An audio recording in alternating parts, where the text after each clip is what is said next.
ഈ വീഡിയോ ഏറ്റവും കൂടുതൽ റിക്വസ്റ്റഡ് ആയിട്ടുള്ള ഒരു വീഡിയോ ആയിരുന്നു ഇൻസ്റ്റാഗ്രാമിൽ. കുറേ നാൾക്ക് മുന്നേ എൻ്റെ ഒരു സ്റ്റുഡൻറ്റ് ദുബായിൽ ജോബ് കിട്ടിയ സമയം തൊട്ട് എനിക്ക് കിട്ടാൻ തുടങ്ങിയ ക്വസ്റ്റ്യൻസ് ആയിരുന്നു ഇന്ന് ഞാൻ ഈ വീഡിയോയിൽ ഡിസ്കസ് ചെയ്യുന്നത്.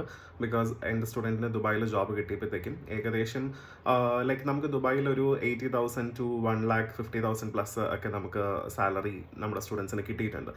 ഈ പറഞ്ഞ ജോബ്സ് എല്ലാം സ്റ്റുഡൻറ്റ് ഡയറക്റ്റ്ലി കണ്ടുപിടിച്ചിരിക്കുന്ന ജോബ്സ് ആണ്, നമ്മൾ പ്ലേസ്മെൻറ്റ് പ്രൊവൈഡ് ചെയ്യുന്നില്ല. അപ്പോൾ അവർ ദുബായിൽ പോയി ജോബ് കണ്ടുപിടിച്ച ആൾക്കാരുമുണ്ട്, അതുപോലെ തന്നെ ഇവിടെ ഇരുന്ന് ദുബായിലത്തെ ജോബ് കണ്ടുപിടിച്ച ആൾക്കാരുമുണ്ട്.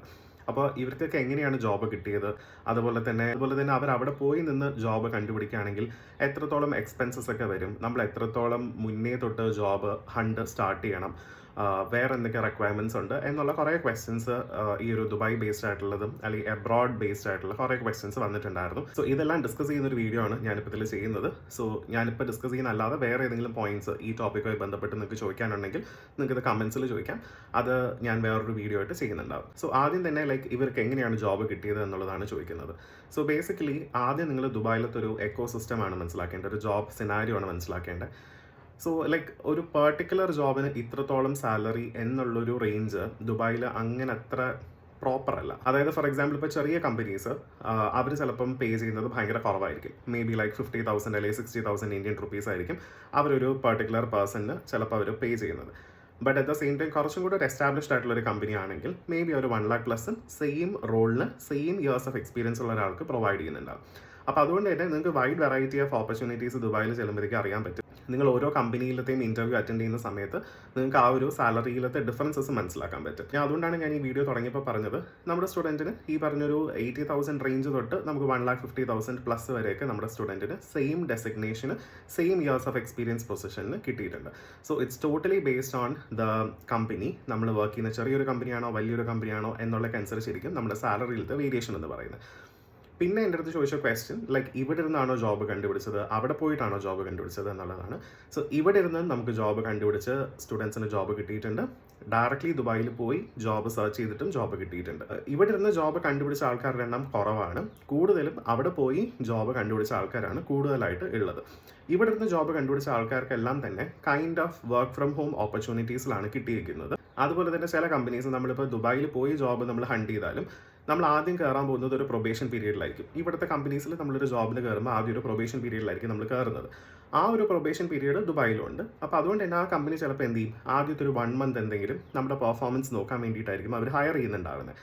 അതൊരു ഒഫീഷ്യൽ ഹയറിംഗ് ആയിരിക്കത്തില്ല, നിങ്ങൾക്ക് ഒഫീഷ്യലി അവരുടെ ഒരു വർക്ക് വിസയും കിട്ടിയിട്ടുണ്ടാവത്തില്ല. നിങ്ങൾ എക്സിസ്റ്റിംഗ് ആയിട്ട് നിൽക്കുന്ന ഒരു വിസയിൽ ചിലപ്പോൾ അവർക്ക് വേണ്ടി ഒരു ട്രയൽ പീരീഡ് എന്നുള്ള രീതിയിൽ നിങ്ങൾ അവർക്ക് വേണ്ടി വർക്ക് ചെയ്യും. കമ്പനി നമ്മുടെ പെർഫോമൻസിൽ സാറ്റിസ്ഫൈഡ് ആണെങ്കിൽ മാത്രമായിരിക്കും അവരൊരു വിസ പ്രൊവൈഡ് ചെയ്യുന്നുണ്ടാവുന്നത്. അപ്പോൾ ആ ഒരു 1 month ഒക്കെ ഉണ്ടല്ലോ, ആ ഒരു ട്രയൽ പീരീഡ്, ചില കമ്പനി നമ്മൾ ഇവിടെ ഇരുന്ന് ജോബ് നോക്കിയാൽ പോലും നമ്മുടെ CV, നമ്മുടെ എക്സ്പീരിയൻസ്, നമുക്ക് എക്സ്പോഷർ അതെല്ലാം അവർക്ക് ഓക്കെ ആണെങ്കിൽ അവർ 1 month നാട്ടിലിരുന്ന് വർക്ക് ഫ്രം ഹോം ചെയ്തോളൂ, നിങ്ങളുടെ പെർഫോമൻസ് ഓക്കെ ആണെങ്കിൽ നമ്മൾ നിങ്ങളെ ഹയർ ചെയ്യുന്നുണ്ടാവും എന്നുള്ള രീതിയിലാണ് ചില കമ്പനീസ് ഡിസ്കസ് ചെയ്യാറുള്ളത്. സോ അത് ടോട്ടലി നമ്മുടെ ഇൻ്റർവ്യൂവിലത്തെ പെർഫോമൻസ്, അതുപോലെ തന്നെ നമ്മുടെ CVയിൽ എന്തൊക്കെയാണ് നമ്മൾ ഇൻക്ലൂഡ് ചെയ്തേക്കുന്നത് എന്നുള്ളൊക്കെ ബേസിസിലായിരിക്കും അവർ നമ്മളെ ഷോർട്ട് ലിസ്റ്റ് ചെയ്ത് നിങ്ങൾ നാട്ടിലിരുന്ന് വർക്ക് ഫ്രം ഹോം 1 month ചെയ്തോളൂ എന്നൊക്കെ പറയാനുള്ള ചാൻസസ് ഉള്ളത്. അപ്പോൾ നമുക്ക് നാട്ടിലിരുന്ന് ജോബ് കിട്ടിയ ആൾക്കാർക്ക് ഒന്ന് വർക്ക് ഫ്രം ഹോം ഓപ്പർച്യൂണിറ്റീസിലാണ് കിട്ടിയിരിക്കുന്നത്, രണ്ടാമത്തേത് ഫ്രീലാൻസിങ് ഓപ്പർച്യൂണിറ്റീസ് ആണ് കിട്ടിയിരിക്കുന്നത്, മൂന്നാമത്തേത് അവിടുത്തെ ഒരു ജോബ് തന്നെയാണ്, അവിടെ ചെന്ന് തന്നെ വർക്ക് ചെയ്യണം, പക്ഷേ അവർ ഇവിടെ ഇരുന്നുള്ള ആൾക്കാരെ ഹയർ ചെയ്തിട്ടുണ്ടായിരുന്നു. അപ്പോൾ ഇങ്ങനത്തെ 3 കേസസിലാണ് നമുക്ക് ഇവിടെ ഇരുന്ന് ജോബ് നോക്കിയ ആൾക്കാർക്ക് ദുബായ് പോലത്തെ പ്ലേസസിലെല്ലാം ജോബ് കിട്ടിയിട്ടുള്ളത്. ഇനി അവിടെ പോയി ജോബ് നോക്കിയ ആൾക്കാരുടെ ഒരു സിനാരിയോ നോക്കിക്കഴിഞ്ഞാൽ അവിടെ ചെന്ന് എനിക്ക് തോന്നുന്നു ഏറ്റവും ഫാസ്റ്റസ്റ്റ് ആയിട്ട് നമ്മുടെ ഒരു സ്റ്റുഡൻറ്റിന് ജോബ് കിട്ടിയത് അവിടെ ചെന്ന് വിത്തിൻ 2 weeks ഒക്കെ നമുക്ക് 2-3 സ്റ്റുഡൻസിന് ജോബ് കിട്ടിയിട്ടുണ്ട്. അതൊക്കെ ഞാൻ പറയുകയാണെങ്കിൽ അതൊരു റെയർ കേസാണ്. എന്തെന്ന് വെച്ചാൽ നമുക്ക് ഇമ്മീഡിയറ്റ്ലി അവിടെ ചെല്ലുമ്പോൾ തന്നെ നമുക്കൊരു ജോബ് ഇത്രയും പെട്ടെന്ന് ചിലപ്പോൾ കിട്ടണമെന്നില്ല. നമ്മൾ തന്നെ യൂട്യൂബിലും ഇൻസ്റ്റാഗ്രാമിലൊക്കെ പല റീൽസൊക്കെ കാണുന്നുണ്ടല്ലോ, 6 മാസമായി 1 വർഷമായി പലതവണ വിസ പുതുക്കി അവിടെ നിൽക്കുന്നു, ജോബ് കിട്ടുന്നില്ല എന്നുള്ളതൊക്കെ. അങ്ങനത്തെ കേസും ഉണ്ട്, പെട്ടെന്ന് ജോബ് കിട്ടുന്ന കേസും ഉണ്ട്. നമ്മൾ പറയത്തില്ല, ആ ഒരു കമ്പനി ആ ടൈമിൽ ഇമ്മീഡിയറ്റ് ഹയറിംഗ് ചെയ്യുന്നുണ്ടായിരുന്നിരിക്കും, നമ്മളായിരിക്കും അവർ ഹയർ ചെയ്തതിൽ ഏറ്റവും ആപ്റ്റ് ആയിട്ടുള്ള ഒരു കാൻഡിഡേറ്റ്, അതൊക്കെ കൊണ്ടായിരിക്കും അവർക്ക് എത്രയും പെട്ടെന്ന് കിട്ടുന്നത്. പക്ഷേ ഞാൻ ഒരിക്കലും നിങ്ങൾ ഈ ഒരു എക്സ്പെക്ടേഷൻ വെച്ച്, അതായത് ഒരു 2 weeksനുള്ളിൽ ജോബ് കിട്ടുമെന്നുള്ളതൊന്നും മൈൻഡിലേക്ക് ഉൾക്കൊണ്ട് ആ ഒരു പെർസ്പെക്റ്റീവിൽ ഡെഫിനറ്റ്ലി ദുബായിൽ പോകരുത്. ഒരു 1 month 2 month ഒക്കെ എന്തായാലും ജോബ് കിട്ടാൻ എടുക്കും എന്നുള്ള ആംഗിളിൽ മാത്രം തന്നെ പ്രിപ്പയർ ചെയ്ത് പോവുക. ബിക്കോസ് നിങ്ങൾ എത്രത്തോളം എഫേർട്ട് ഇടുന്നോ അതിനനുസരിച്ചായിരിക്കും നിങ്ങൾക്ക് റെസ്പോൺസ് വരുന്നത്. ഇപ്പം ഞാൻ ഈ പറഞ്ഞല്ലോ, നമുക്ക് 2 weeks 3 weeks നമുക്ക് സ്റ്റുഡൻസിന് ജോബ് കിട്ടിയിട്ടുണ്ടെന്നുള്ളത്. അപ്പോൾ അവർക്ക് അത്ര എഫേർട്ട് ഇട്ടിട്ടുണ്ട്. ഇറ്റ്സ് നോട്ട് ലൈക്ക് അവർ ജസ്റ്റ് ഒരു 1-2 ജോബിന് അപ്ലൈ ചെയ്തിട്ട് എനിക്ക് ജോബ് കിട്ടുമെന്ന് പറഞ്ഞ് വെയിറ്റ് ചെയ്തിരിക്കുകയല്ല ചെയ്തത്. ഒരു ദിവസം തന്നെ 5ഉം 10ഉം ആപ്ലിക്കേഷൻസ് കൊടുത്തിട്ടുള്ള ആൾക്കാരുണ്ട്. അപ്പോൾ ഒരു ദിവസം തന്നെ 10 ആപ്ലിക്കേഷൻസ് വെച്ച് അപ്ലൈ ചെയ്യുമ്പോഴത്തേക്കും ഡെഫിനറ്റ്ലി ഒരു 1 വീക്കിൽ നിന്ന് നോക്കുമ്പോൾ 70ഓളം ജോബ്സിനൊക്കെ അവർ ആ ഒരു ടൈമിനുള്ളിൽ അപ്ലൈ ചെയ്തിട്ടുണ്ടാവുമല്ലോ. അപ്പോൾ അത്രയും ജോബ്സ് അപ്ലൈ ചെയ്തിട്ടാണ് അവർക്ക് അത്രത്തോളം ഇൻ്റർവ്യൂസ് കിട്ടുന്നത്. ഇതിൽ ഞാൻ പല സ്റ്റുഡൻസും എൻ്റെ സ്റ്റുഡൻസ് അല്ലാത്ത വേറെ സ്റ്റുഡൻസും പറഞ്ഞു കേട്ടുള്ളൊരു കാര്യമാണ് അവർക്ക് ഇൻ്റർവ്യൂസ് കിട്ടുന്നില്ല എന്നുള്ളത്. സോ ബേസിക്കലി ഇൻ്റർവ്യൂ നിങ്ങൾക്ക് കിട്ടണമെങ്കിൽ ആദ്യം നിങ്ങളുടെ CV ഓക്കെ ആയിരിക്കണം. CV നല്ലൊരു ATS ഫ്രണ്ട്ലി ഫോമാറ്റിലാണോ, ആ CV വരേണ്ട ഹൈലൈറ്റഡ് പോയിന്റ്സ് ഒക്കെ ഉണ്ടോ എന്നുള്ളത് നിങ്ങൾ ആദ്യം ചെക്ക് ചെയ്യാം. ഇതൊന്നും ഇല്ലാത്തൊരു CV ഡെഫിനറ്റ്ലി ഷോർട്ട് ലിസ്റ്റ് ആവത്തില്ല, നിങ്ങൾ ഡെഫിനറ്റ്ലി ആ ഒരു കമ്പനി ഇൻ്റർവ്യൂവിനും വിളിക്കത്തില്ല. അപ്പോൾ CV ശരിയാണെങ്കിൽ ഡെഫിനറ്റ്ലി നിങ്ങൾ ഷോർട്ട് ലിസ്റ്റ് ചെയ്യുന്നുണ്ടാവും, അവർ നിങ്ങളെ കോൺടാക്ട് ചെയ്യുന്നുണ്ടാവും, ഒരു ഇൻ്റർവ്യൂവിനെങ്കിലും സ്കെഡ്യൂൾ ചെയ്യുന്നുണ്ടാവും. അത് കഴിഞ്ഞതിന് ശേഷം നിങ്ങളൊരു ഇൻ്റർവ്യൂ അറ്റൻഡ് ചെയ്യുമ്പോൾ പിന്നീട് ആ കമ്പനി നോക്കുന്നത് നമ്മുടെ പെർഫോമൻസ് ആണ്. അപ്പോൾ ഈ പെർഫോമൻസ് എന്നൊക്കെ പറയുമ്പോൾ ദുബായിലൊക്കെ നോക്കുമ്പോൾ നമുക്കറിയാം ഇന്ത്യയിലത്തെ ഒരു ജോബ് സിനാരിയോ എന്ന് പറഞ്ഞാൽ ഇവിടുത്തെ ആൾക്കാർ തന്നെയായിരിക്കും ജോബ് കൂടുതൽ അപ്ലൈ ചെയ്യുന്നത്. പക്ഷേ ദുബായ് പോലത്തെ ഒരു കൺട്രി ആകുമ്പം പല നാഷണാലിറ്റിയുള്ള ആൾക്കാർ അവിടെ ഓൾറെഡി ഉണ്ട്, അവരെല്ലാവരും തന്നെ സെയിം ജോബിന് അപ്ലൈ ചെയ്യുന്നുണ്ട്. അപ്പോൾ അതുകൊണ്ട് തന്നെ നമ്മുടെ ഇവിടുത്തെ ഒരു കോമ്പറ്റീഷൻ പോലെയല്ല ദുബായിലത്തെ ഒരു ജോബ് കിട്ടാനുള്ള കോമ്പറ്റീഷൻ എന്ന് പറയുന്നത്. അത് മാത്രമല്ല ബാക്കിയുള്ള കൺട്രിയിലത്തെ ആൾക്കാർ മേ ബി നമ്മളെക്കാട്ടിലും ഭയങ്കര സ്കിൽഡ് ആയിരിക്കും, നമ്മളെക്കാട്ടിലും കൂടുതൽ എക്സ്പോഷർ കിട്ടിയ ആൾക്കാരായിരിക്കും. ആ കോമ്പറ്റീഷൻ കുറച്ചും കൂടെ ഹൈ ആണ്. അപ്പോൾ അതുകൊണ്ട് തന്നെ മറ്റ് നാഷണാലിറ്റിയുള്ള ആൾക്കാർ എത്രത്തോളം വരെ പെർഫോം ചെയ്യുമായിരിക്കും ഇൻ്റർവ്യൂവിൽ. മേ ബി അവർ ഭയങ്കരമായിട്ട് നല്ല കമ്മ്യൂണിക്കേഷൻ സ്കില്ലുള്ള ആൾക്കാരായിരിക്കും, ഇംഗ്ലീഷ് ഭയങ്കര നല്ല രീതിയിൽ ഹാൻഡിൽ ചെയ്യാൻ പറ്റുന്ന ആൾക്കാരായിരിക്കും, അതുപോലെ തന്നെ അവരുടെ ഒരു ഇൻട്രാക്ഷൻ വിത്ത് അതർ പീപ്പിൾ അതെല്ലാം ഭയങ്കര ഓക്കെ ആയിരിക്കും. അപ്പോൾ ഇങ്ങനത്തെ കുറേ ഫാക്ടേഴ്സും നമ്മുടെ ഒരു ഇൻ്റർവ്യൂ പെർഫോമൻസിൻ്റെ ഒരു ഫാക്ടറാണ്. അപ്പോൾ അതുകൊണ്ട് തന്നെ മേ ബി വേറെ ഉള്ള നാഷണാലിറ്റിയിലുള്ള ആൾക്കാർ അങ്ങനത്തെ കുറേ ആംഗിളിൽ ചിലപ്പോൾ മുന്നോട്ട് നിൽക്കുന്ന ആൾക്കാരായിരിക്കും. അറിയത്തില്ല, പല ഫാക്ടേഴ്സ് ഉണ്ടല്ലോ ഒരാളെ ഡിഫറൻ്റ് ആക്കുന്നത്. അപ്പോൾ അതുകൊണ്ട് തന്നെ നിങ്ങൾ തിങ്ക് ചെയ്യേണ്ടത് നമ്മൾ ദുബായ് പോലത്തെ ഒരു കൺട്രിയിൽ നമ്മളൊരു ജോബ് നോക്കുമ്പോൾ നമ്മുടെ ടെക്നിക്കൽ സ്കില്ലെങ്കിലും നമുക്ക് ഇമ്പ്രൂവ് ചെയ്ത് ഒരു ഹയർ സ്റ്റാൻഡേർഡ്സിൽ വെക്കാൻ പറ്റണം. പൊതുവേ നിങ്ങളെല്ലാവരും കേട്ടിട്ടുണ്ടാവും ആൾക്കാർ പറയുന്നത് ഇന്ത്യയിലത്തെ ജോബ് എക്സ്പീരിയൻസ് ദുബായിലത്തെ കമ്പനീസ് അധികം അക്സെപ്റ്റ് ചെയ്യാറില്ല എന്നൊക്കെ ആൾക്കാർ പറയാറുണ്ട്. സോ ബേസിക്കലി ഇന്ത്യയിലത്തെ എക്സ്പീരിയൻസ് അവർ അക്സെപ്റ്റ് ചെയ്യാത്തതല്ല, മേ ബി നമ്മൾ ഇന്ത്യയിൽ വർക്ക് ചെയ്ത് നമുക്ക് കിട്ടിയ എക്സ്പോഷർ അവർ എക്സ്പെക്ട് ചെയ്ത എക്സ്പോഷറിനെക്കാട്ടിലും ഭയങ്കര കുറവായിരിക്കും. അപ്പോൾ അതുകൊണ്ടായിരിക്കും അവിടുത്തെ ആ ഒരു കമ്പനി ഇന്ത്യയിലത്തെ എക്സ്പീരിയൻസ് ഓക്കെ അല്ല എന്നോ അല്ലെങ്കിൽ ദുബായിലത്തെ എക്സ്പീരിയൻസ് തന്നെ വേണം എന്നൊക്കെ അവർ പറയുന്നത് ഈ ഫാക്ടേഴ്സ് കൊണ്ടാണ്. മേ ബി നമ്മൾ നാട്ടിൽ വർക്ക് ചെയ്തേക്കുന്ന കമ്പനി അത്രത്തോളം ചെറിയൊരു കമ്പനി ആയിരിക്കും, അതിൽ ഹാൻഡിൽ ചെയ്ത ക്ലയൻസ് എന്ന് പറയുന്നതും ചെറിയ ക്ലയൻസ് ആയിരിക്കും. ഒരു ഓൾ ഓവർ ഇന്ത്യ പ്രസൻസ് ഉള്ളൊരു കമ്പനിയോ അല്ലെങ്കിൽ ഇന്റർനാഷണൽ ഗ്ലോബൽ പ്രസൻസ് ഉള്ള ഒരു കമ്പനിയുടെ പ്രൊജക്റ്റിലൊന്നും ആയിരിക്കത്തില്ല മേ ബി നമ്മൾ വർക്ക് ചെയ്തിരിക്കുന്നത്. അപ്പോൾ അങ്ങനത്തെ ഒരു ഗ്ലോബൽ പ്രസൻസോ അല്ലെങ്കിൽ ഓൾ ഓവർ ഇന്ത്യയിൽ ആക്ച്വലി ഒരു പ്രോമിനൻ്റ് ആയിട്ടുള്ള ഒരു കമ്പനിയുടെ ഒരു പ്രൊജക്റ്റിലല്ല നമ്മൾ വർക്ക് ചെയ്യുന്നെങ്കിൽ മേ ബി ആ ഒരു കമ്പനിക്ക് അത്രത്തോളം നമ്മുടെ പ്രൊഫൈൽ അട്രാക്റ്റീവായിട്ട് തോന്നത്തില്ല നമ്മൾ ജോബ് അപ്ലൈ ചെയ്യുന്ന ടൈമിൽ. അപ്പോൾ ഈ ഫാക്ടേഴ്സൊക്കെ കൊണ്ടായിരിക്കും ദുബായിലത്തെ ഒരു കമ്പനി ഇന്ത്യയിലത്തെ എക്സ്പീരിയൻസ് അവർ നോക്കുന്നില്ല, ദുബായിലത്തെ എക്സ്പീരിയൻസ് ഉണ്ടോ അല്ലെങ്കിൽ നിങ്ങളുടെ ഇന്ത്യൻ എക്സ്പീരിയൻസ് അത്ര പോരാ എന്നൊക്കെ പറയാനുള്ള റീസൺസ്. അപ്പോൾ ഡെഫിനറ്റ്ലി നമ്മൾ ദുബായിലൊക്കെ ഇൻ ദ ഫ്യൂച്ചർ ജോബ് നോക്കാൻ പ്ലാൻ ഉള്ള ആൾക്കാരാണെങ്കിൽ ഇവിടെ നമ്മൾ വർക്ക് ചെയ്യുന്ന പ്രോജക്ട്സ് ഒരുവിധം നല്ല സ്ട്രോങ് പ്രോജക്ട്സ് ആണെന്ന് ഉറപ്പുവരുത്തുക. നമ്മൾ ആ വർക്ക് ചെയ്ത പ്രോജക്ട്സ് ഈവൻ ദോ ഗ്ലോബൽ പ്രസൻസോ ഇന്ത്യൻ പ്രസൻസോ ഭയങ്കര പോപ്പുലർ ആയിട്ടുള്ളൊരു കമ്പനി അല്ലെങ്കിൽ കൂടെ നിങ്ങൾ അതിൻ്റെ അകത്ത് കുറേ കാര്യങ്ങൾ അച്ചീവ് ചെയ്തു, നിങ്ങൾ അതിൻ്റെ അകത്ത് കുറേ മൈൽ സ്റ്റോൺസ് ആ ഒരു കമ്പനിക്ക് അച്ചീവ് ചെയ്യാൻ പറ്റിയിട്ടുണ്ട്. അങ്ങനത്തെ എന്തെങ്കിലും ഒരു മേജർ അച്ചീവ്മെൻറ്റ് നിങ്ങൾക്ക് ആ കമ്പനിയിൽ നിങ്ങൾക്കായിട്ട് ഷോക്കേസ് ചെയ്യാനായിട്ട് ഉണ്ടാവണം. ഈ ഫാക്ടേഴ്സ് എല്ലാം ആയിരിക്കും നിങ്ങൾക്ക് ദുബായിൽ ജോബ് കിട്ടാൻ ഹെൽപ്ഫുൾ ആവുന്ന കാര്യങ്ങൾ. അത് എക്സ്പീരിയൻസ്ഡ് ആയിട്ടുള്ള ഒരു പേഴ്സൺ ആയിക്കോട്ടെ, ഫ്രഷർ ആയിക്കോട്ടെ. ഇപ്പം നമ്മുടെ ഇവിടെ നിന്ന് കുറേ സ്റ്റുഡൻസ്, മെജോറിറ്റി സ്റ്റുഡൻസ് ഫ്രഷേഴ്സ് ആണ് ദുബായിൽ ജോബ് കിട്ടിയിരിക്കുന്നത് തന്നെ. അപ്പോൾ അവരുടെയൊക്കെ ഫ്രഷർ എന്ന് പറയുമ്പോൾ ഡെഫിനറ്റ്ലി അവരെങ്ങനെ ട്രെയിനായി എന്നുള്ളതും അവരെന്ത് പോർട്ട്ഫോളിയോ ബിൽഡ് ചെയ്തു അല്ലെങ്കിൽ അവരെന്ത് പ്രോജക്റ്റിൽ വർക്ക് ചെയ്തു. നമ്മൾ കോഴ്സ് ചെയ്യുന്ന ടൈമിൽ തന്നെ നമ്മളൊരു ക്ലയൻറ്റ് പ്രോജക്റ്റ് ഹാൻഡിൽ ചെയ്യുന്നുണ്ടാവുമല്ലോ. അപ്പോൾ അവർ ഏത് ക്ലയൻറ്റ് പ്രോജക്റ്റിൽ വർക്ക് ചെയ്തു അല്ലെങ്കിൽ അവരെന്ത് പോർട്ട്ഫോളിയോ ഡെവലപ്പ് ചെയ്തു, അവരെങ്ങനെ ട്രെയിനായി, അവരുടെ ഇൻ്റർവ്യൂ പെർഫോമൻസ്, മേ ബി ആ ഒരു കമ്പനിയിൽ ഇൻ്റർവ്യൂ അറ്റൻഡ് ചെയ്യുന്ന ടൈമിൽ ആ കമ്പനി ഒരു ടാസ്ക് കൊടുക്കുന്നുണ്ടാകും, ആ ടാസ്ക് എങ്ങനെ അവർ പെർഫോം ചെയ്തു, ഈ പറഞ്ഞ കാര്യങ്ങളൊക്കെ ആയിരിക്കും ഒരു കമ്പനി നോക്കുന്നുണ്ടാവുന്നത്. ഇത്രയും ഫാക്ടേഴ്സ് ഓക്കെ ആയിട്ടാണ് ആ കമ്പനി ഒരാളെ ഹയർ ചെയ്യുന്നത്. അപ്പോൾ അതുകൊണ്ട് തന്നെ നിങ്ങളിപ്പോൾ ദുബായിൽ ജോബ് നോക്കുകയാണെങ്കിൽ നിങ്ങൾ കൺസിഡർ ചെയ്യേണ്ടത് കുറച്ചും കൂടെ കോമ്പറ്റേറ്റീവ് ആയിട്ടുള്ളൊരു ഫീൽഡിലാണ് നിങ്ങൾ പോകുന്നത്. അതുകൊണ്ട് തന്നെ നിങ്ങളുടെ ടെക്നിക്കൽ സ്കില്ല് നിങ്ങൾ അതിനനുസരിച്ച് ഇമ്പ്രൂവ് ചെയ്യുക, നിങ്ങളുടെ സോഫ്റ്റ് സ്കിൽസ് അതിനനുസരിച്ച് ഇമ്പ്രൂവ് ചെയ്യുക. സോഫ്റ്റ് സ്കിൽസ് ഒക്കെ ഭയങ്കര ഇമ്പോർട്ടൻ്റ് ആണ് നമ്മളൊരു ജോബ്, ഇന്റർനാഷണൽ ജോബ് നോക്കുന്ന ഒരു ടൈമിൽ. അപ്പോൾ അതുകൊണ്ട് ഈ കാര്യങ്ങളൊക്കെ ഡെഫിനറ്റ്ലി ഇമ്പ്രൂവ് ചെയ്തിട്ട് വേണം നമ്മൾ ദുബായിലത്തെ ജോബ് നോക്കാൻ. ഓൾസോ നിങ്ങൾ ദുബായിലൊക്കെ ജോബ് നോക്കാൻ പോകുന്ന ആൾക്കാരാണെങ്കിൽ ദുബായിൽ ചെന്നൈ നേഷൻ ജോബ് സെർച്ച് ചെയ്യുന്നതിന് പകരം നിങ്ങൾ ഇവിടെ നിന്ന് തന്നെ, ഇപ്പം ഫോർ എക്സാമ്പിൾ ദുബായിലേക്ക് പോകുന്നതിന് മുന്നേ തന്നെ ഇവിടെ നിന്ന് കുറേ ജോബ്സിനൊക്കെ അപ്ലൈ ചെയ്യുക. അതാകുമ്പോൾ നിങ്ങൾക്ക് അവിടെ എത്തുമ്പോഴത്തേക്കും കുറച്ച് ഇൻ്റർവ്യൂസ് ഒക്കെ അറ്റൻഡ് ചെയ്യാൻ ഓൾറെഡി നമുക്ക് സ്കെഡ്യൂളിലുണ്ടാവും. അപ്പോൾ അത് നിങ്ങൾക്ക് ഒരു ടൈം കുറച്ചും കൂടെ സേവ് ചെയ്യാൻ പറ്റുന്നൊരു കാര്യമാണ്. അതുപോലെ തന്നെ കുറച്ച് ജോബ്സിന് അപ്ലൈ ചെയ്യാതെ കുറേ ജോബ്സിന് അപ്ലൈ ചെയ്യുക. അതുപോലെ തന്നെ നിങ്ങൾ ദുബായിൽ പോകുന്നതിന് മുന്നേ ഇവിടെ ഇരുന്ന് തന്നെ നിങ്ങൾക്ക് എന്തെങ്കിലുമൊക്കെ സ്കില്ല് ഇമ്പ്രൂവ് ചെയ്യാനുണ്ട്, നിങ്ങൾക്ക് എന്തെങ്കിലും നിങ്ങളുടെ ഫീൽഡിലത്തെ ഒരു ടെക്നിക്കൽ നോളജ്, ഒരു സർട്ടിഫിക്കേഷൻ കോഴ്സോ അല്ലെങ്കിൽ വേറെ എന്തെങ്കിലും പുതിയൊരു കോഴ്സ് എടുത്ത് നിങ്ങളുടെ സ്കില്ല് അപ്ഗ്രേഡ് ചെയ്യണമെന്നുണ്ടെങ്കിൽ അതെല്ലാം നിങ്ങൾ ഇവിടെ ഇരുന്ന് ചെയ്തതിന് ശേഷം മാത്രം ദുബായിൽ പോവുക. അവിടെ ചെന്നതിന് ശേഷം ഒരു കമ്പനിയുടെ റിക്വയർമെൻറ്റ് അനുസരിച്ച് ഞാൻ ഇമ്പ്രൂവ് ചെയ്യാമെന്നൊക്കെ പറഞ്ഞ് നിന്ന് കഴിഞ്ഞാൽ ഡെഫിനറ്റ്ലി എല്ലാം കൂടെ ഒന്നിച്ച് പോകുന്ന കാര്യമില്ല. ബിക്കോസ് ദുബായിലത്തെ മെജോറിറ്റി ഇൻ്റർവ്യൂസും നമുക്ക് ഡയറക്റ്റ്ലി ഓഫീസിൽ പോയി അറ്റൻഡ് ചെയ്യേണ്ട ഇൻ്റർവ്യൂസ് ആയിരിക്കും. ഓഫീസിൽ പോയി അറ്റൻഡ് ചെയ്യുന്ന ഇൻ്റർവ്യൂസ് എന്ന് പറഞ്ഞാൽ മേ ബി നമ്മൾ രാവിലെ ചെന്നാൽ ഉച്ചയ്ക്ക് ശേഷം വൈകുന്നേരമൊക്കെ ചിലപ്പോൾ ഇറങ്ങാൻ പറ്റത്തുള്ളൂ. അപ്പോൾ ആ ഫുൾ ഡേ നമുക്ക് പോകും. അപ്പോൾ അതുകൊണ്ട് തന്നെ പാരലലി നമുക്കൊരു സ്കിൽ അപ്ഗ്രഡേഷൻ അവിടെ ചെന്ന് ചെയ്യാമെന്നൊക്കെ പറഞ്ഞ് പ്ലാൻ ചെയ്ത് നിൽക്കുന്നതാണെങ്കിൽ മേ ബി അത് പ്രോപ്പർലി വർക്കൗട്ട് ആവുന്ന ചാൻസസ് കുറവാണ്.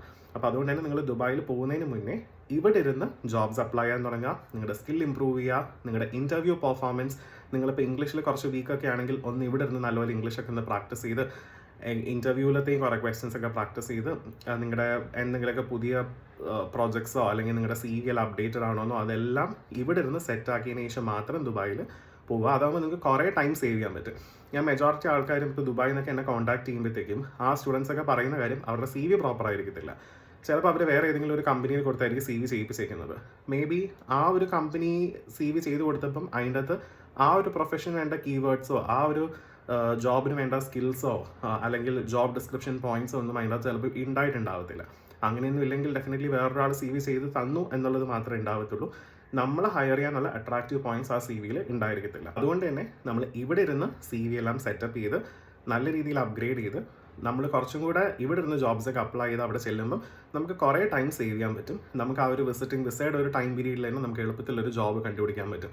കുറേ ആൾക്കാരൊക്കെ എന്താണ് ദുബായിലത്തെ ഒരു കമ്പനി എക്സ്പെക്ട് ചെയ്യുന്നതെന്ന് പോലും നോക്കാതെയാണ് ഡയറക്റ്റ്ലി ദുബായിൽ ചെന്ന് എല്ലാം നോക്കി തുടങ്ങാം എന്നുള്ള രീതിയിൽ പോകുന്നത്. ദുബായിൽ ചെന്നതിന് ശേഷം എല്ലാം നോക്കി തുടങ്ങാമെന്ന് പറഞ്ഞ് പോകുമ്പോൾ കുറേ ടൈം നമുക്ക് പോകും. നമ്മൾ നിൽക്കുന്ന ആ ഒരു വിസ ടെന്യൂർ കഴിയും, വീണ്ടും നമ്മൾ വിസ എടുക്കേണ്ടി വരും. അതെല്ലാം കുറേ എക്സ്പെൻസസ് കൂടുതൽ വരുന്ന കാര്യമാണ്. അതുമാത്രമല്ല ഇത്രയും ടൈം പോകും തോറും നമുക്കൊരു ഇൻകം സോഴ്സ് ഇല്ലാതാകുമ്പോൾ നമ്മളും കുറേ ഫ്രസ്ട്രേറ്റഡ് ആവും, നമുക്ക് ടെൻഷൻ ആവും, എത്രയും പെട്ടെന്ന് എന്തെങ്കിലും ഒരു ജോലി കയറിയാൽ മതി എന്ന് പറഞ്ഞ് നിൽക്കും. അങ്ങനെ ഒരു സിറ്റുവേഷൻ എത്തുമ്പോഴാണ് നിങ്ങൾ ചെറിയ ഏതെങ്കിലും ഒരു സാലറി ഉള്ള ജോബിൽ കയറേണ്ട ഒരു സിറ്റുവേഷൻ വരുന്നത്. ഇത്രയും കാര്യങ്ങൾ നിങ്ങൾ നേരത്തെ പ്രിപ്പയർ ചെയ്തിട്ടുണ്ടെങ്കിൽ നിങ്ങൾക്ക് കുറച്ചും കൂടെ ഫോക്കസ്ഡ് ആയി നിങ്ങളുടെ ഗോൾ അനുസരിച്ചുള്ള ഒരു സാലറി, നല്ല ബെറ്റർ സാലറി ജോബിൽ കയറാൻ പറ്റും. അപ്പോൾ ഈ കാര്യങ്ങളൊക്കെ ഒന്ന് നല്ല രീതിയിൽ തിങ്ക് ചെയ്യുക നിങ്ങൾ ദുബായിൽ പോകുന്നതിന് മുന്നേ. അപ്പോൾ ഇങ്ങനെയൊക്കെയാണ് നമ്മുടെ സ്റ്റുഡൻറ്റിന് ജോബ് കിട്ടിയിരിക്കുന്നത്. പിന്നെ അവർ അപ്ലൈ ചെയ്ത പ്ലാറ്റ്ഫോംസ് ഒക്കെ ആൾക്കാർ ചോദിക്കുന്നുണ്ട്. കോമൺലി ദുബായിലത്തെ ജോബ് പോർട്ടൽസിലെല്ലാം അവർ അപ്ലൈ ചെയ്യുന്നത് തന്നെയാണ് നമ്മുടെ ഇൻഡീഡ്, ലിങ്ക്ഡിൻ ഇതുപോലത്തെ പ്ലാറ്റ്ഫോംസിന് അവർ അപ്ലൈ ചെയ്യുന്നുണ്ട്. അപ്പോൾ അതുകൊണ്ട് ഈ പ്ലാറ്റ്ഫോംസ് ഒക്കെ തന്നെ ധാരാളമാണ് ജോബ് കിട്ടാൻ. പിന്നെ ചില സ്റ്റുഡൻസ് ഒക്കെ പറയുന്നത് കേട്ടിട്ടുണ്ട്, എനിക്ക് അതിനെപ്പറ്റി അറിയത്തില്ല കൂടുതൽ. അവിടെ ചെന്നതിന് ശേഷം ഏതൊക്കെയോ വാട്സാപ്പ് കമ്മ്യൂണിറ്റിയിലോ വാട്സാപ്പ് ഗ്രൂപ്പിലൊക്കെ ജോയിൻ ചെയ്തു, അതിനകത്ത് വരുന്ന ജോബ്സിന് അപ്ലൈ ചെയ്തു എന്നൊക്കെ പറഞ്ഞ് കേൾക്കുന്നുണ്ട്. പക്ഷേ എൻ്റെ പേഴ്സണൽ എക്സ്പീരിയൻസും എനിക്കറിയുന്ന ചില സ്റ്റുഡൻസും ജോബ് കിട്ടിയ എല്ലാ സ്റ്റുഡൻസും ഇൻഡീഡ്, ലിങ്ക്ഡിൻ അല്ലെങ്കിൽ അവിടുത്തെ ജോബ് പോർട്ടൽസ് ഉണ്ടല്ലോ, ആ പോർട്ടൽസ് വഴിയൊക്കെയാണ് അപ്ലൈ ചെയ്തേക്കുന്നത്. സോ അത് തന്നെ മോർ ദാൻ എനഫ് ആണ്. പക്ഷേ ഇത്രയും കാര്യങ്ങളും കൂടെ നിങ്ങൾ മുൻകൂട്ടി കരുതി ഒന്ന് നല്ല രീതിയിൽ പ്രിപ്പയർ ചെയ്ത് പോയി കഴിഞ്ഞാൽ നിങ്ങൾക്ക് എളുപ്പത്തിൽ ദുബായിൽ ജോബ് കിട്ടാവുന്നതേ ഉള്ളൂ. സാലറി റേഞ്ച് എല്ലാവരും ചോദിക്കുന്ന ഒരു കാര്യമാണ്. സോ സാലറി റേഞ്ച് ഞാൻ ഈ വീഡിയോയിൽ ആദ്യം പറഞ്ഞ പോലെ തന്നെ നമുക്ക് 80,000 to 1,50,000 അബവ് കിട്ടിയിരിക്കുന്ന സ്റ്റുഡൻസ് ഉണ്ട്. എനിക്കറിയുന്ന എൻ്റെ അല്ലാത്ത സ്റ്റുഡൻസ്, വേറെ ആൾക്കാർ ദുബായിൽ നിന്ന് കോൺടാക്ട് ചെയ്യുന്ന സ്റ്റുഡൻസ് ഒക്കെ ഉണ്ട്. അവർക്ക് എൻ്റെ കോഴ്സ് അറ്റൻഡ് ചെയ്യണം അല്ലെങ്കിൽ അവർക്ക് ടെക്നിക്കൽ ഇൻ്റർവ്യൂ സെഷൻ വേണം എന്നൊക്കെ പറഞ്ഞ് കോൺടാക്ട് ചെയ്യുന്ന ആൾക്കാരുണ്ട്. അവരുടെ ഞാൻ ചോദിച്ചപ്പോൾ അവരുടെ സാലറിക്ക് ഇന്ത്യൻ സാലറി ഒരു 50,000 60,000 ഉള്ളൂ. അപ്പോൾ 50,000 60,000 ജോബ് ചെയ്യുന്ന ഡിജിറ്റൽ മാർക്കറ്റിംഗ് ആൾക്കാരും ഉണ്ട്. 80,000 1,50,000 അങ്ങനെ എല്ലാ റേഞ്ചിലും വർക്ക് ചെയ്യുന്ന ആൾക്കാരുണ്ട്. സോ നമ്മൾ കയറുന്ന കമ്പനി അനുസരിച്ചിരിക്കും. സോ കമ്പനിയിലും പിന്നെ നമ്മൾ ദുബായിലൊക്കെ നമ്മൾ നോക്കുമ്പോൾ വേറെയും കുറേ ഫാക്ടേഴ്സ് ഉണ്ട് ഒരു ജോബ് കിട്ടാനായിട്ട്. സോ നിങ്ങൾക്ക് ഇനിയും ഇതിനെപ്പറ്റി ഒരു ഡീറ്റെയിൽ വീഡിയോ വേണമെന്നുണ്ടെങ്കിൽ നിങ്ങൾക്ക് കമൻറ്റ് ചെയ്യാം. ഞാൻ അതിനെപ്പറ്റി വീഡിയോ ചെയ്യുന്നുണ്ടാവും. സോ അതുപോലെ തന്നെ ചില ഏരിയാസ് ദുബായിലിപ്പോൾ ചില ഏരിയാസിലെ കമ്പനീസ് ഒരു പർട്ടിക്കുലർ എമൗണ്ട് സാലറി കൊടുക്കുന്ന കമ്പനീസാണ്. ചില ഏരിയാസിലെ കമ്പനീസ് വേറൊരു രീതിയിലാണ്. അപ്പോൾ അങ്ങനത്തെ കുറേ ഫാക്ടേഴ്സ് ഉണ്ട്. ഒരുവിധം നിങ്ങൾക്ക് ഇനിഷ്യലി ഒരു ജോബ് സെർച്ചിന് ഹെൽപ്ഫുൾ ആവുന്ന കുറേ ഫാക്ടേഴ്സാണ് ഞാൻ ഇതുവരെ ഇപ്പോൾ ഡിസ്കസ് ചെയ്തത്. ഇത്രയും ഫാക്ടേഴ്സ് കറക്റ്റ് ചെയ്ത് നിങ്ങളെല്ലാം പ്രോപ്പർലി വർക്കൗട്ട് ചെയ്താൽ പോലും നിങ്ങൾക്ക് ദുബായിൽ ജോബ് കിട്ടും. അപ്പോൾ ഇനിയും ഡീറ്റെയിൽ ആയിട്ടുള്ള ഒരു വീഡിയോ വേണമെങ്കിൽ നിങ്ങൾക്ക് കമൻറ്റ് ചെയ്യാം. I prepare another video. Also ഇതല്ലാതെ വേറെ ഏതെങ്കിലും ടോപ്പിക്സ് നിങ്ങൾക്ക് ചോദിക്കാനുണ്ടെങ്കിൽ അതും ചോദിക്കാം. I will make a detail video about it. നമ്മൾ ഇനി ഡിസ്കസ് ചെയ്യാൻ പോകുന്നത് എൻ്റെ അടുത്ത് എല്ലാവരും കോമൺലി ചോദിച്ചിരിക്കുന്നത് ദുബായിലത്തെ എക്സ്പെൻസസ് ആണ്. നമ്മൾ എത്രത്തോളം എമൗണ്ട് ഒക്കെ കരുതണം അവിടെ പോകുമ്പോൾ എന്നുള്ളത്. സോ ബേസിക്കലി എല്ലാവരുടെയും ലൈഫ് സ്റ്റൈൽ വേറെയാണ്. അപ്പോൾ ഓരോരുത്തരും നിൽക്കുന്ന അക്കോമഡേഷൻ ഫെസിലിറ്റി, ഓരോരുത്തർ കഴിക്കുന്ന ഫുഡ്, അവർ ട്രാവൽ ചെയ്യാൻ ഉദ്ദേശിക്കുന്ന ഡേറ്റ്സ്. ഇപ്പം ഇന്ന് ഞാൻ ഡിസൈഡ് ചെയ്യാണ് ഈ വീക്കിൽ എനിക്ക് ദുബായിൽ പോകണമെന്ന് പറയുമ്പോൾ ഡെഫിനറ്റ്ലി ഫ്ലൈറ്റ് കോസ്റ്റ് അത്ര എക്സ്പെൻസീവ് ആയിരിക്കും. അപ്പോൾ അതെല്ലാം വേരി ചെയ്യുന്ന ഫാക്ടേഴ്സാണ്. ഞാൻ ഇതിൽ പറയുന്ന ഫിഗേഴ്സ് എല്ലാം ഒരു ആവറേജ് ഫിഗർ ആയിട്ട് നമുക്കൊരു കാൽക്കുലേഷന് വേണ്ടി മാത്രം യൂസ് ചെയ്യാൻ പറ്റുന്ന ഫിഗേഴ്സാണ്. അപ്പോൾ അതുകൊണ്ട് തന്നെ എക്സാക്ട്ലി ഇതാണ് എന്ന് വിചാരിക്കരുത്. ജസ്റ്റ് ആവറേജ് ആയിട്ടുള്ളൊരു കോസ്റ്റാണ്. നിങ്ങൾ ട്രാവൽ ചെയ്യാൻ ഉദ്ദേശിക്കുന്ന ടൈം, നിങ്ങളിപ്പോൾ ഒരു പീക്ക് സീസണിലാണ് ട്രാവൽ ചെയ്യുന്നതെങ്കിൽ നിങ്ങൾ 1 മന്ത് മുന്നേ ബുക്ക് ചെയ്താലും ഫ്ലൈറ്റ് കോസ്റ്റ് എക്സ്പെൻസീവ് ആയിരിക്കും. 1 വീക്കിന് മുന്നേ മാത്രമാണ് ബുക്ക് ചെയ്യുന്നതെങ്കിലും ഫ്ലൈറ്റ് കോസ്റ്റ് എക്സ്പെൻസീവ് ആയിരിക്കും. അപ്പോൾ ഇതൊരു ആവറേജ് ഫിഗർ ആണ്. അപ്പോൾ ഈ ഒരു ആവറേജ് ഫിഗറിൽ ഞാൻ ഫുഡ്, അക്കോമഡേഷൻ, ഫ്ലൈറ്റ് ചാർജസ് അങ്ങനത്തെ കുറച്ച് നിങ്ങൾ അവിടെ പോയി നിന്ന് ജോബ് കണ്ടുപിടിക്കുമ്പോൾ നിങ്ങൾക്ക് എത്രത്തോളം ഒരു മിനിമം എക്സ്പെൻസ് വരും എന്നുള്ളത് മാത്രമാണ് ഞാൻ പറയുന്നത്. So that you can calculate. Because കുറേ ആൾക്കാർ എൻ്റെ അടുത്ത് നിന്ന് ചോദിക്കാറുണ്ട്, ലൈക്ക് എത്രത്തോളം ഒരു എക്സ്പെൻസ് ആവും നമ്മൾ ദുബായി പോയി നിന്ന് ജോബ് കണ്ടുപിടിക്കാൻ എന്നുള്ള. അങ്ങനത്തെ ആൾക്കാർക്ക് ഹെൽപ്ഫുൾ ആവാൻ വേണ്ടി മാത്രം ഞാനൊരു ആവറേജ് കോസ്റ്റ് പറയുന്നതാണ്. സോ ബേസിക്കലി നമ്മുടെ ഒരു അക്കോമഡേഷനൊക്കെ നമ്മൾ നോക്കിക്കഴിഞ്ഞാൽ ദുബായിൽ ഒരു മിനിമം എനിക്ക് തോന്നുന്നത് 600 AED, 600 ദിറംസിനൊക്കെ നമുക്ക് ഒരുവിധം അക്കോമഡേഷൻ നമുക്ക് കിട്ടും. ഡെഫിനറ്റ്ലി അതൊരു ഷെയറിംഗ് ബേസിസ് ഒക്കെ തന്നെ ആയിരിക്കും. അപ്പോൾ ഒരു 600-700 റേഞ്ചിലൊക്കെ നിങ്ങൾക്ക് ഒരുവിധം അക്കോമഡേഷൻ കിട്ടുന്നുണ്ടാവും. സോ ബേസിക്കലി 600 ദിറംസ് എന്നൊക്കെ പറയുമ്പോൾ നാട്ടിലത്തെ ഒരു 14,000-15,000 ആ റേഞ്ചൊക്കെ വരും. ആ റേഞ്ച് പെർ മന്ത് നിങ്ങൾക്കൊരു അക്കോമഡേഷൻ കണ്ടുപിടിക്കാൻ പറ്റും. അക്കോമഡേഷൻസ് ഒക്കെ നോക്കാനായിട്ട് നിങ്ങൾക്ക് ഇഷ്ടംപോലെ അക്കോമഡേഷൻ പോർട്ടൽസ് നമ്മുടെ ഗൂഗിളിൽ തന്നെ അവൈലബിൾ ആണ്. ആ പോർട്ടൽസ് വഴിയാൽ നിങ്ങൾക്ക് ഇവിടെ ഇരുന്ന് തന്നെ അക്കോമഡേഷൻ കണ്ടുപിടിക്കാം. അല്ലെങ്കിൽ നിങ്ങൾക്ക് അവിടെ ചെന്നതിന് ശേഷം സ്റ്റാർട്ട് ചെയ്യാൻ പറ്റില്ല. അവിടെ ചെന്നതെല്ലാം സ്റ്റാർട്ട് ചെയ്യുമ്പോൾ വീണ്ടും നമ്മുടെ കുറേ ടൈം പോകും. ഇവിടെ ഇരുന്ന് നമ്മളതെല്ലാം ഓൺലൈൻ വഴി സെറ്റപ്പ് ചെയ്ത് ഒരുവിധം ഡിസ്കസ് ചെയ്തൊക്കെ നോക്കി പോകുന്നതായിരിക്കും കുറച്ചും കൂടെ ബെറ്റർ ആയിട്ടുള്ളൊരു കാര്യം. So accommodation will be around 600-700 AED. Also based on your location. ഇപ്പോൾ നിങ്ങൾ ഭയങ്കര പ്രൈം ആയിട്ടുള്ള ലൊക്കേഷനാണ് നോക്കുന്നതെങ്കിൽ ആ പ്രൈം ലൊക്കേഷനിൽ ചിലപ്പോൾ 600 AED ഒന്നും കിട്ടുന്നുണ്ടാവത്തില്ല. നിങ്ങൾക്ക് ഒരുവിധം ആക്സസിബിൾ ആയിട്ടുള്ളൊരു ഏരിയയിൽ, I mean like city centre അല്ലെങ്കിൽ കൂടെ നിങ്ങൾക്ക് ഒരുവിധം മെട്രോൻ്റെ അടുത്തോ അങ്ങനെയെങ്കിലൊക്കെ നോക്കുമ്പോഴത്തേക്കും ഏകദേശം ഒരു 600-700 AED ഷെയറിംഗ് ബേസിസിലൊക്കെ നിങ്ങൾക്ക് അക്കോമഡേഷൻസ് അവൈലബിൾ ആണ്. അടുത്തത് ഫുഡാണ്. Food will come near like ഒരു ദിവസം 3 times a day കഴിക്കുന്നു. ആൻഡ് ഒരു 1 month നമ്മൾ കാൽക്കുലേറ്റ് ചെയ്യുമ്പം ഏകദേശം ഒരു 10,000 Indian rupee, ഒരു 400 AED ഒക്കെ എന്തായാലും നിങ്ങൾക്ക് ഫുഡിന് വേണ്ടി അപ്രോക്സിമേറ്റ് ആയിട്ട് കാൽക്കുലേറ്റ് ചെയ്യാൻ പറ്റും. പിന്നെ ഡെഫിനറ്റ്ലി നമ്മൾ ദുബായിൽ ചെന്നതിന് ശേഷം നമുക്ക് അങ്ങോട്ടും ഇങ്ങോട്ടും എല്ലാം ട്രാവൽ ചെയ്യേണ്ടി വരും. ബിക്കോസ് ദുബായ് സിറ്റി സെൻറ്ററിലോ വേറെ ഏതെങ്കിലും ലൊക്കേഷനിലൊക്കെ ആയിരിക്കും നമ്മുടെ കമ്പനീസും അവരുടെ ഇൻ്റർവ്യൂവും അറ്റൻഡ് ചെയ്യേണ്ട ഇൻ്റർവ്യൂവിനൊക്കെ അങ്ങോട്ടും ഇങ്ങോട്ടും ട്രാവൽ ചെയ്യണമല്ലോ. അപ്പോൾ ഒരു ഇൻറ്റേർണൽ ട്രാവലിംഗ് അതിനെല്ലാം നമുക്കൊരു 300 AED, 250-300 AED ഒക്കെ നിങ്ങൾക്ക് കാൽക്കുലേറ്റ് ചെയ്യാം. ഒരു 300 AED എന്നൊക്കെ പറയുമ്പോൾ ഐ തിങ്ക് ഇറ്റ്സ് അറൗണ്ട് 7,000, 6,000, 7,000 ആ ഒരു റേഞ്ചൊക്കെ വരും. അപ്പോൾ ഒരു 250-300 AED ഒക്കെ നിങ്ങൾക്ക് ഒരു ഇൻറ്റേർണൽ ട്രാൻസ്പോർട്ടേഷൻ വേണ്ടി നിങ്ങൾക്ക് കരുതാം. ഓൾസോ യു ക്യാൻ ഒരു റിസർവ് എമൗണ്ട് ആയിട്ട് നിങ്ങൾക്ക് ഒരു 250 AED-യോ 300 AED-യോ കൂടെ നിങ്ങൾക്ക് കരുതാം. അൺഎക്സ്പെക്റ്റഡ് ആയിട്ടുള്ള എന്തെങ്കിലും ഒരു എക്സ്പെൻസോ അങ്ങനെ എന്തെങ്കിലും വരുവാണെങ്കിൽ നിങ്ങൾക്ക് മീറ്റ് ചെയ്യാനായിട്ട് അങ്ങനെ ഒരു എക്സ്ട്രാ ഫണ്ട് എന്നുള്ള രീതിയിൽ നിങ്ങൾക്ക് കരുതാൻ പറ്റും. പിന്നെ എനിക്ക് തോന്നുന്നു ഫ്ലൈറ്റ് ചാർജസ് ഒക്കെ if you pre book you will get. ഇപ്പം കേരളത്തിൽ നിന്നൊക്കെ നോക്കിക്കഴിഞ്ഞാൽ I think you can pre book ചെയ്ത് കഴിഞ്ഞാൽ ഒരു 10,000 റേഞ്ചിലൊക്കെ എന്തായാലും കിട്ടേണ്ടതാണ്. എന്തായാലും ഒരു 15,000 മാക്സിമം അപ്പർ ലിമിറ്റ് ആയിട്ട് നിങ്ങൾക്ക് വെക്കാം. So I think these will be the expenses. ഇതൊക്കെയാണല്ലോ ബേസിക് ആയിട്ടുള്ളൊരു, നമ്മളൊരു ജോബ് നോക്കുമ്പോൾ ബേസിക് ആയിട്ട് അവിടെ പോയി നിൽക്കുമ്പം വരുന്ന ചിലവുകളാണ് ഈ പറഞ്ഞ അക്കോമഡേഷൻ, ഫുഡ്, ഇന്റേണൽ ട്രാവൽ, പിന്നെ റീചാർജ്. അപ്പോൾ നിങ്ങൾ നെറ്റ് റീചാർജ് ഒക്കെ ചെയ്യാൻ I think you can recharge 50 AED, ഒരു 1,000 rupees റേഞ്ചിലൊക്കെ നിങ്ങൾക്ക് ഒരുവിധം നെറ്റ് റീചാർജ് ഒക്കെ ചെയ്യാൻ പറ്റും. I think this are the common expenses. So എനിക്ക് തോന്നുന്നു ഞാനിപ്പോൾ പറഞ്ഞൊരു എക്സ്പെൻസസ് എല്ലാം കൂടെ കൂട്ടുമ്പോൾ ഒരു 70,000-80,000 rupees പെർ മന്ത് ഒരു എക്സ്പെൻസ് എന്തായാലും വരുമെന്ന് എനിക്ക് തോന്നുന്നു. അപ്പോൾ ഇതൊരു ബേസ് റേഞ്ച്, ഇതൊരു അപ്രോക്സിമേറ്റ് ഫിഗർ ആയിട്ട് നിങ്ങൾക്ക് വയ്ക്കാം. നിങ്ങൾക്ക് ടോട്ടലി എത്രത്തോളം എക്സ്പെൻസ് വരുമെന്ന് നിങ്ങൾക്ക് അറിഞ്ഞുകൂടാ എന്നുണ്ടെങ്കിൽ ഈ ഒരു പോയിന്റ്സ് യൂസ്ഫുൾ ആവും അപ്രോക്സിമേറ്റ് കാൽക്കുലേഷൻ ചെയ്യാനായിട്ട്. അതിന് വിസ ചാർജസ് ഒന്നും ഇൻക്ലൂഡ് ചെയ്തിട്ടില്ല. അപ്പം വിസ ചാർജസ് എല്ലാം സെപ്പറേറ്റ് ആണ്. Not so common. ഇത് അങ്ങനെ എല്ലാവരും ഡിസ്കസ് ചെയ്യുന്നൊരു പോയിന്റ് ആയിട്ട് ഞാൻ കണ്ടിട്ടില്ല. ബട്ട് സ്റ്റിൽ ഞാൻ ആ ഒരു പോയിന്റും കൂടെ ഇവിടെ പറയാം. ഇതിനെപ്പറ്റി കുറേ കാര്യങ്ങൾ ആക്ച്വലി ഡിസ്കസ് ചെയ്യാനുണ്ട്. ബട്ട് സ്റ്റിൽ നിങ്ങൾക്കൊരു ഐഡിയ കിട്ടാനായിട്ട്, നമ്മൾ നോർമലി ദുബായിലൊരു ജോബ് കിട്ടിക്കഴിയുമ്പോഴത്തേക്കും നമുക്ക് അവിടുത്തെ റെസിഡൻസ് പെർമിറ്റ് പോലത്തെ ഒരു സംഭവം കിട്ടുന്നുണ്ടാവുമല്ലോ. അപ്പോൾ ആ ഒരു സംഭവം കിട്ടുമ്പം നമുക്ക് ആക്ച്വലി നമ്മുടെ ഡിഗ്രി സർട്ടിഫിക്കറ്റ്സ് അതെല്ലാം നമ്മൾ അറ്റസ്റ്റ് ചെയ്തതിന് ശേഷമായിരിക്കും നമ്മൾ എന്ത് ചെയ്യുന്നത്, കൊടുക്കുന്നുണ്ടാവുന്നത്. അപ്പം നമുക്ക് ആക്ച്വലി നമ്മുടെ വിസ കിട്ടുന്നത് ചില കമ്പനീസൊക്കെ എല്ലാവർക്കും ഈ വിസ കോട്ട ഉണ്ടാവും. ഓരോ കമ്പനിക്കും ഒരു വിസ കോട്ട ഉണ്ടാവും. അപ്പോൾ ആ വിസ കോട്ടയെല്ലാം കഴിഞ്ഞിട്ടുണ്ട് എങ്കിൽ മേ ബി ഈവൻ ദോ നമ്മളൊരു മാനേജർ പൊസിഷനിലാണ് വർക്ക് ചെയ്യുന്നതെങ്കിൽ പോലും അവർ ചിലപ്പോൾ അസൈൻ ചെയ്യുന്നത് നോർമലായിട്ടുള്ളൊരു ക്ലർക്കിൻ്റെ പൊസിഷനോ വേറെ എന്തെങ്കിലും ആയിരിക്കും അവർ അസൈൻ ചെയ്യുന്നത്. ഇങ്ങനെ അസൈൻ ചെയ്യുന്നതിൽ കുറേ നെഗറ്റീവ്സ് ഉണ്ട്. നിങ്ങളുടെ ഒരു ഫ്യൂച്ചറുമായിട്ട് ബന്ധപ്പെട്ട് കുറേ കാര്യങ്ങൾ അതുമായിട്ട് അസോസിയേറ്റഡ് ആണ്. അപ്പം ഇതിനെപ്പറ്റി ഞാൻ അങ്ങനെ അധികം വരെ സംസാരിച്ച് കണ്ടിട്ടില്ല. ബട്ട് നിങ്ങൾക്ക് ബേസിക്കലി ഇപ്പോൾ ഞാൻ ഈ പറഞ്ഞൊരു ഇതുണ്ടല്ലോ, നമ്മൾ ഒരു മാനേജർ പൊസിഷനിൽ നിൽക്കുന്നു, മേ ബി നമ്മുടെ ഇതിൽ ക്ലർക്കായിട്ടായിരിക്കും മെൻഷൻ ചെയ്യുന്നത്. അപ്പം അത് ആക്ച്വലി നമ്മുടെ ഒരു ദുബായിൽ തന്നെ നമ്മൾ നിന്ന് പിന്നീട് ജോബ് നോക്കുന്നു, അല്ലെങ്കിൽ നമ്മൾ ദുബായിൽ നിന്ന് വേറെ ഏതെങ്കിലും കൺട്രിയിൽ നമ്മൾ മൈഗ്രേറ്റ് ചെയ്യാൻ നോക്കുന്നു. അങ്ങനെയൊക്കെ വരുമ്പോഴത്തേക്കും ഈ ഫാക്ടേഴ്സ് എല്ലാം ഭയങ്കര ഇമ്പോർട്ടൻറ്റ് ഫാക്ടേഴ്സാണ്. അപ്പോൾ നിങ്ങൾക്ക് ഇതിനെപ്പറ്റി ഞാൻ കൂടുതൽ ഡീറ്റെയിൽ ആയിട്ട് സംസാരിക്കണം, ഒരു വീഡിയോ ചെയ്യണമെന്നുണ്ടെങ്കിൽ you can mention in the comments. ഞാൻ അതിനെപ്പറ്റി ഒരു ഡീറ്റെയിൽ ആയിട്ടുള്ളൊരു വീഡിയോ ചെയ്യാം. ലൈക്ക് നമ്മളിപ്പോൾ കേൾക്കാറില്ലേ ഗോൾഡൻ വിസയൊക്കെ. ഇപ്പം ഈ ദുബായിലത്തെ ഗോൾഡൻ വിസയൊക്കെ ആയിട്ട് നമ്മുടെ പ്രൊഫഷന് ബന്ധമുണ്ട്. നമ്മൾ അത്രയും നല്ലൊരു പ്രൊഫഷനിലാണ് നമ്മൾ വർക്ക് ചെയ്യുന്നതെങ്കിൽ we can get golden visa. അങ്ങനത്തെ കുറേ പ്രിവിലേജസും ബാക്കിയുള്ള കാര്യങ്ങളൊക്കെ ഉണ്ട്. ഈവൻ മൈഗ്രേറ്റ് ചെയ്യുന്ന ടൈമിലും കുറേ ഫാക്ടേഴ്സ് ഉണ്ട് ഈ ഒരു ടോപ്പിക്കുമായിട്ട് ബന്ധപ്പെട്ട്. So if you want to know more details you can comment, I will make a detail video. So എനിക്ക് തോന്നുന്നു ദുബായിയായി ബന്ധപ്പെട്ട് കോമൺലി എൻ്റെ അടുത്ത് എല്ലാവരും ചോദിക്കുന്ന ക്വസ്റ്റ്യൻസ് ഞാൻ ഈ വീഡിയോയിൽ അഡ്രസ്സ് ചെയ്തിട്ടുണ്ട്.